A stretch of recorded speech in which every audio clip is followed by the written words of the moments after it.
led the SEC in red zone conversion rate. When you lose Dak, Bear, don't have a permanent, bruising back, how do you replicate that offense without so many replacements? Well, I think the good thing about it is we got a lot of the guys that are playing right now had reps last year. We just got to get them all together at the same time. You get Donald back healthy, full speed. You get Fred Ross back healthy, full speed. And Malik. It's just basically get your guys back, get them healthy. And at the quarterback position, whoever it may be, obviously you lost a great quarterback, and it's just getting those guys reps. No matter what, it's the same question every year. Every program, there's going to be a great quarterback, hopefully, at each program that's going to end up going on. Somebody has to come in and take his place. Same at the receiver position, same at the O-line, but it's just going to be repetition for us. I think, the goals that are set and talked about by our red zone percentage and scoring percentage comes from the top down. Coach Mullen does a great job as far as stressing to the team. Then the coaches stress it, and then the upperclassmen stress it. So it's something we take great pride in. If you ever come out to practice and see us in, red zone 7-on-7, we take great pride at every position. When it's 7-on-7 red zone, no matter if we get tagged off on the 15-yard line, you'll see receivers or running backs or whoever has the ball in their hands, whether they've ran out of bounds, jump up and sprint back through the end zone, just to muscle memory, so the players understand how important it is. You talk about injuries, obviously having to shuffle some guys around.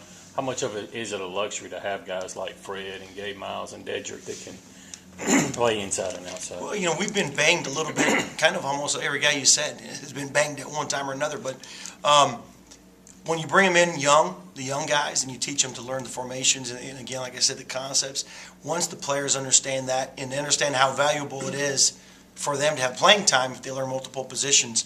Today, we move guys around. Today, Fred played a little bit of both. I moved Gabe around from one position to the other today.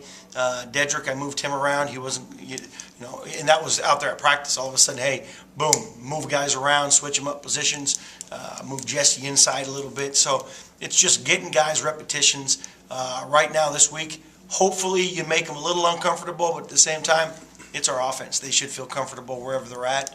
But it's good. It's a luxury to be able to have them to do that. Obviously, the young guys need to continue to learn. A couple weeks ago, guys performed in scrimmage for tonight. You know what?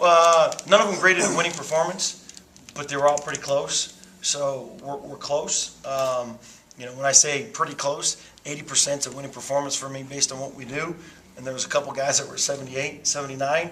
I probably could have if I wanted to be nice, but now's not the time to be nice. I'd rather them understand the little things, and it wasn't that they did something wrong. They did the right job, but just doing your job isn't good enough. I want to make sure if I've got to block you, I'm not just fitting up on you. I want to block you. I want to move you. I want to make sure you know that I'm blocking you. Or those are the little things that we're looking for. But I'm excited about the group. Just like anybody else we're anxious to get out there on the football field.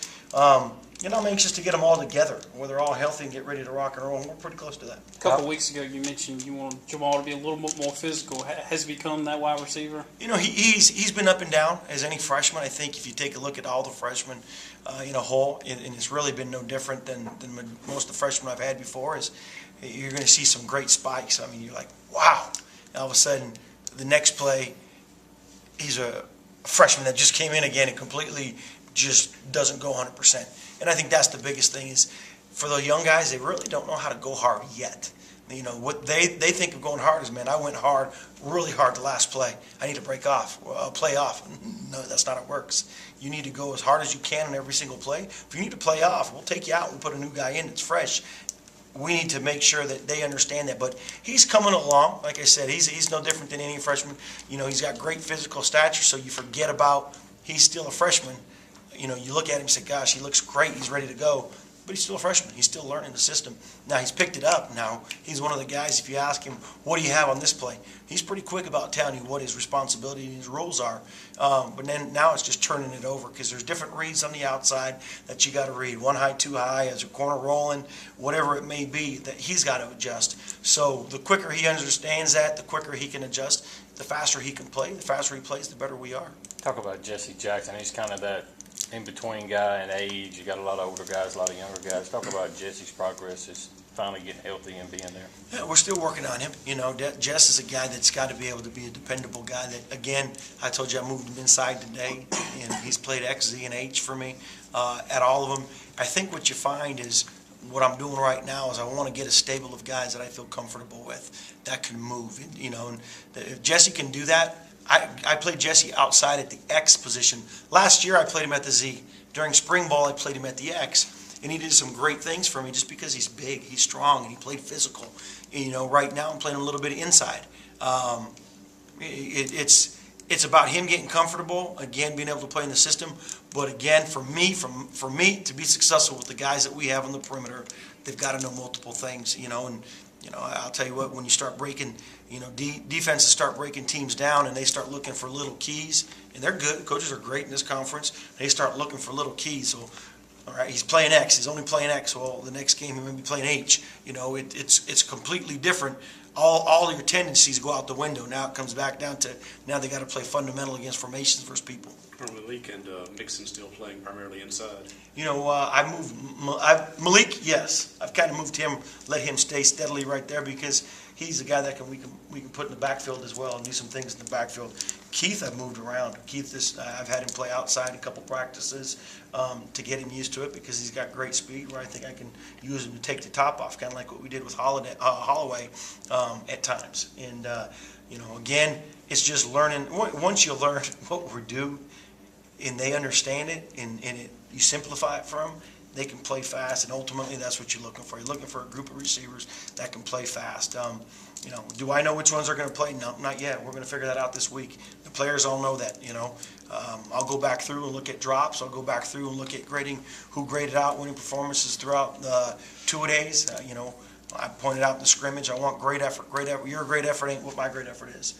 Until you understand what my great effort is, you probably won't be playing. And I did that for everybody. You know, it doesn't matter if you're Fred Ross, if you're Donald, Gabe, whoever it is, Malik, guys that have played. You know, everything we talk about is performance-based, and they got to understand that, hey, listen, I've got to continue to work to get better. So, but I like my group. I do. I like my group a lot. I just got to get better. We talked so much about Fred Ross last year. Obviously, set a lot of school records. How do you build on that? I mean, and how do you convince a guy he needs to build on that? What things has he done to improve, I suppose, from a... Well, I think the great thing about Fred's a workhorse. He's been a workhorse since he's been here. And the guys that are usually workhorses, the cowbells and, you know, the bell cows, the guys are out there that are willing to go above and beyond to get better. No matter what, he wants to get better. Today at practice, he did a one-on-one earlier and he kind of slipped. Well, we had that same play, and it was during a team period, and he heard me call the play, and he grabbed the Gabe and said, "Coach, I want it. I got to get that rep again," because he fell down when we were doing on-ones, so he wanted to get that rep again in a live situation. You know, whenever you got a kid that constantly understands that it's work in progress and there's so much more that I can do to get better, then you got a great one. First and foremost, he's got that mentality, he's got that work ethic, and then you couple that with his athleticism. That's what makes a special player. You know, all the great players I've ever been around have an incredible work ethic. When they get on the field, they flip the switch, and they understand that it's my time to get better. Every rep for me is a time to get better. Every rep I take, if I just go out there, and we always talk about muscle memory, if I go out there and run a half-speed route, I'm not making the quarterback better. I'm not making myself better. So he's a senior. He understands that, but he understands what's going to make him better. So I think that's kind of what separates him. If I flip on film, to me, that's what separates him above everybody else, the work ethic that he goes. And not to say anything, I think Gabe Miles does the same thing. I think Gabe Miles got incredible work ethic right now as well, too. So With Fred, I mean,